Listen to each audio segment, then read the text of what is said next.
Vision, those were incredibly kind words, and I can't thank you enough for that.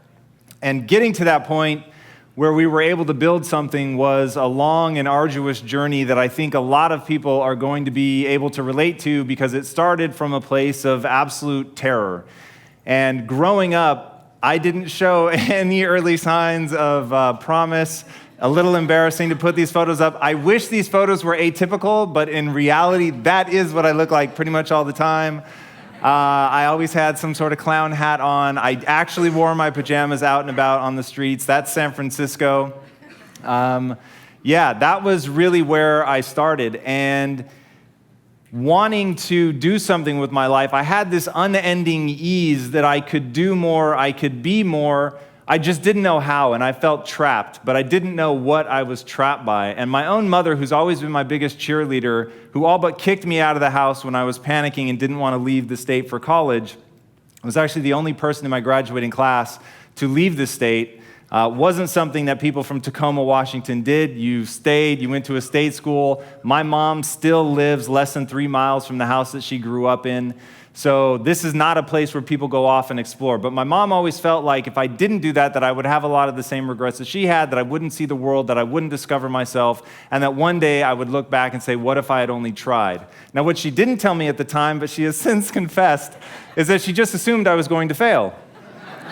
Now, my mom is hilarious. She's not Jewish, but you would think she is, because her whole life, since kicking me out of the nest, she's been desperately trying to claw me back.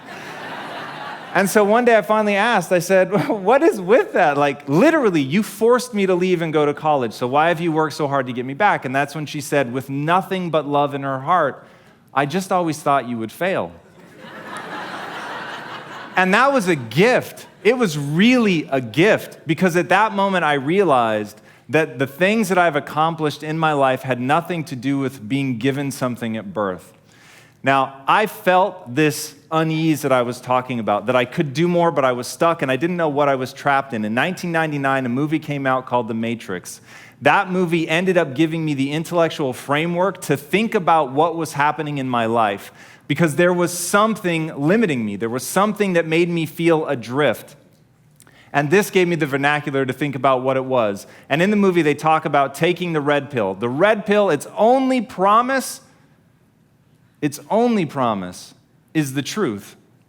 That's it. It's not saying that it's going to make things better. It's simply going to reveal the way that the world really is. And that, for me, was incredibly intoxicating. And I took the red pill intellectually, and what I began to realize is that the mind is the matrix in and of itself. Now, there's people that'll debate whether we actually live inside the matrix, whether we're actually in a simulation, and it's a fun conversation, but I honestly don't care about the answer, because I can tell you right now, today, in this moment, I promise you, the matrix has you. If you guys know David Foster Wallace's concept of this is water, to a fish, water is so ubiquitous it ceases to exist. Now, we all have that same thing, and it's playing on us, and it's keeping us from becoming who we want to become. And that thing is our mindset. It's our belief system. It is so ever present. It is so ingrained into the fabric of who you are and the way that you process data, you don't even notice it. You don't even know that it's real. And this is the thing that impacts your life. It is your inability to see that your mindset controls everything, that it is water in and of itself. Now, when I heard this from Shakespeare, I realized that once you become aware of the water, you can change everything.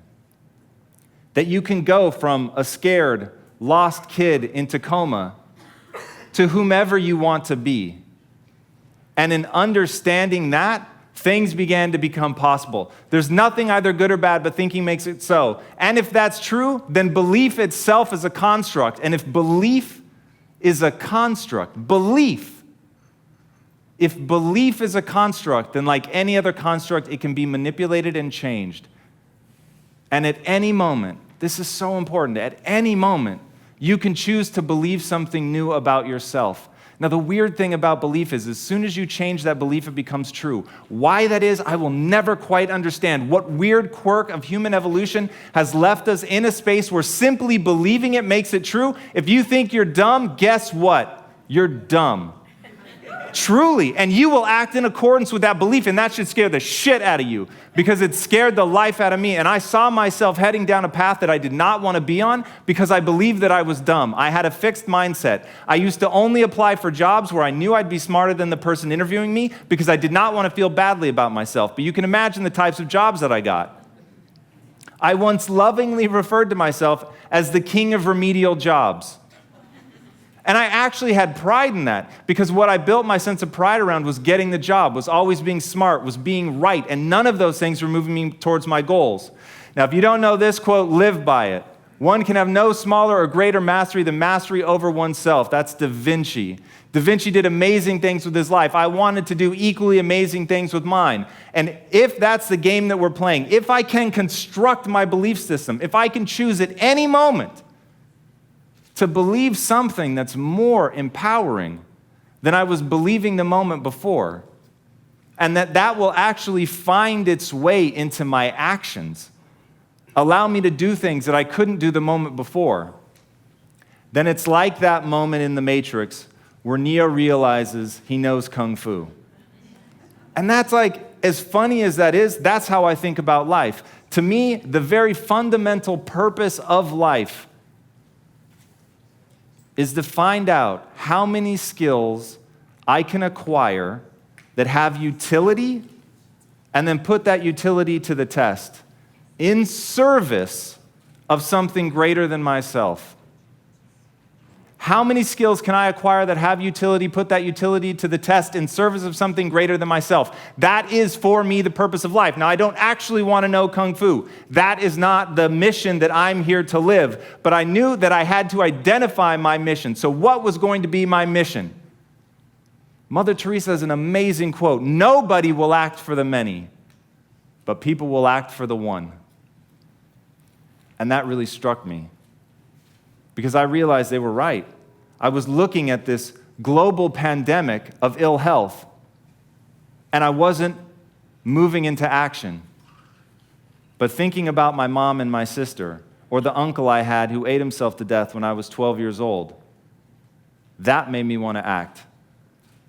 Now, at the time I began thinking about what my mission was, my partners and I were running a technology company. That technology company was not mission-based. It was designed to make a lot of money, and we were making money, and we were winning awards, and we were standing in this beautiful conference room overlooking the Pacific Ocean, and I turned to them and I said, I'm completely miserable. And there I was living the cliche of money can't buy happiness, which is pretty ironic because I'm a guy that actually understands the power of money. Money is the great facilitator. Money can make things happen. It's powerful. It has true utility. So how then, as it's going through my fingers, am I not able to find fulfillment? And the reason is that fulfillment exists outside of all of that. Fulfillment has to do with the last part of what I believe the purpose of life is, and that is to exist doing something in service of something greater than yourself. And if you're not able to tap into that, then you're never going to get that fulfillment that you want in your life. This is the central tenet by which I believe everyone should live. You can create yourself. In fact, no one else is going to create you. But if you forget that you're in water, if you forget that the Matrix has you, if you don't realize that everything you believe is a choice, everything you believe is a choice. If you forget any of that stuff, then you will not be able to make yourself into the person that you want to be. Man cannot remake himself without suffering, for he is both the marble and the sculptor. That is, it gives me the chills even now to think about that, to know that if I want to become the person that I want to become, I am going to pay a price. And to me, the question that we all have to ask is, who do I want to be? What do I want to become? And how high of a price am I willing to pay to get there? And I will pose to you that the people that you most admire, the people that have achieved at a level that you want to achieve, they are no different than you. They simply know what they want to become, and they're paying the price to get there. That's it. Right now, between me and the person I want to be, between you and the person you want to be, there is a gap of skill set, and that's it. But once you know your mission, and once you believe that you can accomplish anything you set your mind to, then you can do the extraordinary. Now, for me, getting out of that space of being lost, of not knowing what I wanted to do with my life, it all came down to needing to earn credibility with myself in very small, incremental ways. This is me 60 pounds ago. And I knew if I was going to accomplish anything in my life, I was going to have to get control of my mind. Now, ironically, there's two ways to get control of your mind. Way number one is directly going to the mind, which can be very scary, can be very daunting, very ethereal. It's ephemeral, it's hard to grab onto, it's hard to touch. But way number two is through the body. And so I decided that my kung fu was going to be to get very good at developing my body. And in that process, I was going to learn about nutrition, which would allow me to help my mom and my sister. In that process, I was going to earn credibility with myself. And earning credibility with yourself is so important. Do it in micro ways. For me, just showing up to the gym every day was a micro victory. I said I was going to do it, and I did it. Now, you have to understand, I hate working out. So for all of you crazy people that get an endorphin rush from running, I hate you all. Running for me is like being stuffed into a meat grinder. There is absolutely nothing pleasurable about it whatsoever. So whatever neurological thing you guys get that you've been blessed with, I have not been blessed with that. So for me, showing up at the gym sucks. Eating a bowl of ice cream is awesome. And so getting to a better place for me was a totally different journey. Thank you.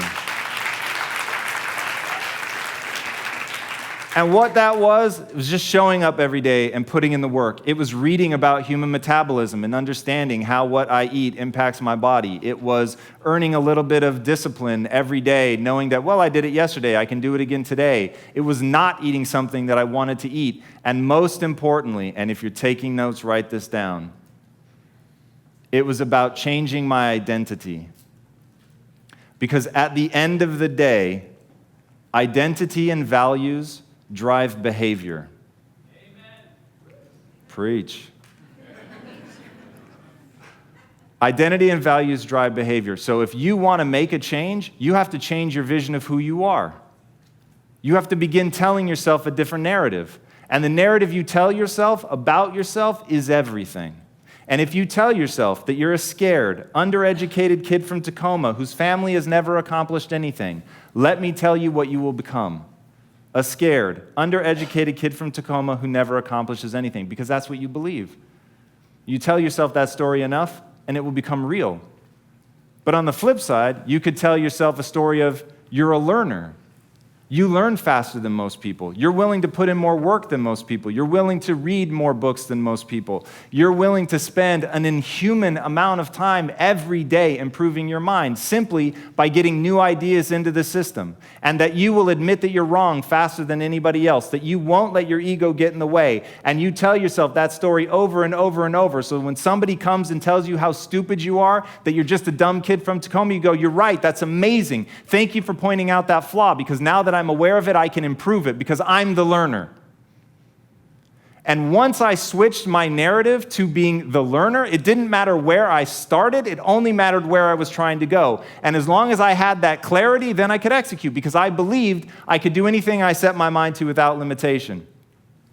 All right, there are very concrete habits that you can use, that I have used. Once you get your mind in the right place, once you believe that it can happen, this is what I did. I worked out. Why? Because it helped me gain control of my mind. One, it was micro credibility with myself every day. I said I was going to do something, I did it. Two, when you're suffering and you're willing to fight through it, you tell yourself a story that you're willing to pay the price to become what you want to become. And also, and this may be the most important reason each and every one of you should start working out, and it has nothing to do with living longer, because we could get hit by a meteorite, who knows? So I'm not even worried about that, but I am worried about this. When you watch your body transform, you get the loudest signal from your subconscious that you can change, that you can change anything you want, that you can change your bicep, your tricep, your quad, whatever it is that you want. Something that you literally could not do the day before, you can do today. And your mind sees that that's true. Your mind sees that something you couldn't pick up yesterday, you can pick up today. And it begins to ask itself, well, if that's possible, then what else is possible? Now, for me, finding my center was also a very important thing. So I work out first. The next thing I do without fail is meditate. I do a just breathe meditation where I'm simply trying to calm my mind. Then I do what I call thinkitating. During meditating, I get into an alpha wave state brain pattern, which enhances creativity and unique connections. I'm not worried about whether I'll ever think a unique thought. I am simply interested in the unique connections that I will make that no one else before me or after me will ever make because their circumstances are different than mine. And that, to me, is what makes each of us a beautiful snowflake, is we're all going to make connections that other people might not make. And so during thinkitating, I take advantage of a problem I'm trying to solve. I smash it together with my alpha wave state, and I see what comes out of it. I read obsessively, because I believe in one simple math equation: ideas in equal ideas out. And then I keep a list of the most important things I'm trying to accomplish. If you're trying to become something, you need to know what that something is. And then this is the most important piece: I execute. Only execution matters. Burn that into your nervous system. Get a tattoo. Do whatever you need to do to remind yourself only execution matters. Thinking about it, feeling good about it, those are awesome. But if you have a vision of something you're trying to do, become, whatever, and you don't execute against it, and I don't need you to want to build a big business. If you tell me you want to be the greatest parent of all time, then I'm going to ask you, what are you doing to execute on that goal? What are you doing? How do you define it? What are your deliverables? What are the metrics by which you're judging yourself? And by the way, if you don't want a grand goal, you don't need one. But then say, what I'm trying to do is get centered. I'm trying to experience happiness. Even that, you can begin to look at ways that you can improve that. Now, I very much subscribe to the theory that the human animal is an active species, meaning it will forever be moving forward. I think that's a good thing. It's one of the most exciting things in my life. And I have 3 fears. 1, brain damage. That freaks me out. 2, losing my wife because, damn, that woman's cool. And then 3, I don't ever want to feel like I've hit the end of what I can do. I always want to feel like there's something more that I can learn and grow into. So keeping in mind, execution is how you get there no matter what your path is. All right, it always starts with having very, very clear goals.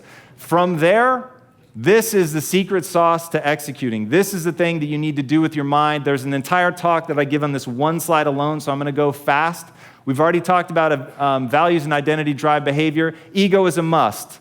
And I know when we talk about meditating, we talk about transcending the ego, and maybe it's possible, and maybe I just haven't been able to do it. But let me tell you how I've leveraged the ego that I have. I believe people commit suicide when they no longer believe that they will ever feel good about themselves again. Now, here's the scary part. I think that's a reasonable reaction. The only problem is it's a lie. And if you know the Buddhist teaching, there's an amazing phrase: this too shall pass. Whatever you're feeling, whether you're feeling great or whether you're feeling terribly, it's going to pass. But if truly you could never feel good about yourself ever again, why would you want to go on? Even serving other people, you do it in part because of how beautiful it feels. So helping people understand that that will pass, that there will be something beautiful again waiting for them, but that what you build your self-esteem around, what that ego is tied to, is absolutely critical. Because if you tie it to being right, if you tie it to being good, if you tie it to being pious, if you tie it to anything that is fragile or tenuous, it can go away. And then your ego is damaged. And then the psychological immune system kicks in. And then you start making really weird choices. So build your ego around something positive. Build your ego around something that is truly anti-fragile. Something that's anti-fragile is not something that's resilient. Resilient things are still defined by their breaking point. Their breaking point just happens to be far away. Anti-fragile is the more it's attacked, the stronger it gets. I used to pride myself on being right. I used to pride myself on being smart. Bad news is I'm really not that bright, and I was wrong all the time. Really. And the thing, Lisa Nichols, are you here? Oh, God, that woman's in this place somewhere. She gave me some of the most powerful words I have ever heard, and they have stuck with me. You do not get to make me extraordinary as an excuse not to succeed. When she said that, I was like, I really wanted to, though, Lisa. You're special. There's something you have that I don't. And when she said that, I thought that's so true. Whenever you look at somebody that's been successful, do not allow yourself to make them extraordinary at your expense. You're capable of whatever it is that they're capable of. But it comes down to the mental constructs that you're going to have to build and leverage in your own mind in order to do something great. So I switched my self-esteem from being right and being smart to being the learner who was always willing to admit that he was wrong, identify the right answer, give credit to the person who thought of it, and put more energy behind it than anyone else. And that became my driver. Now, what did I do with that driver? I turned that change in attitude, along with my co-founders at Quest Nutrition, into building, as Vishen said, the second fastest growing company in North America, valued at over $1 billion, every financial dream I'd ever had in my life come true. But at the end of the day, the only thing that mattered had nothing to do with the money. And it had everything to do with, we set out to build a business around value creation. We set out to actively ask one question: what would we do and love every day, even if we were failing? And that, for 3 very different reasons, ended up being attacking the pandemic of the body, trying to help people live a more beautiful life. And there were times where putting that value first meant that we did things that were less profitable. There were times where we put that value first and it was outright stressful to the company. But that was the driver. And that was the thing that actually allowed us to grow, because people could feel that this company was different. They could feel that we weren't after the sale. They could feel what we wanted was to help. And in today's world, leading with that, as you guys know, if you're at this conference, can have tremendous rewards. The original title of my speech was Helping the World is Big Business, or Saving the World, I think. Saving the World is Big Business. But after meeting you guys, I realized we needed to talk about something completely differently, because you guys know more than most, it's not about the money. So what is it about? It has nothing to do with who you are today. Don't worry about that. I'm not very interested in the person that I am today. I am a far cry from the person that I can imagine and the person that I've promised myself that I will continue to work to become. So it's not about who you are. It's about who you want to become and the price you're willing to pay to get there. Become that person. Change the world. Change yourselves. Do beautiful shit. Thank you, guys.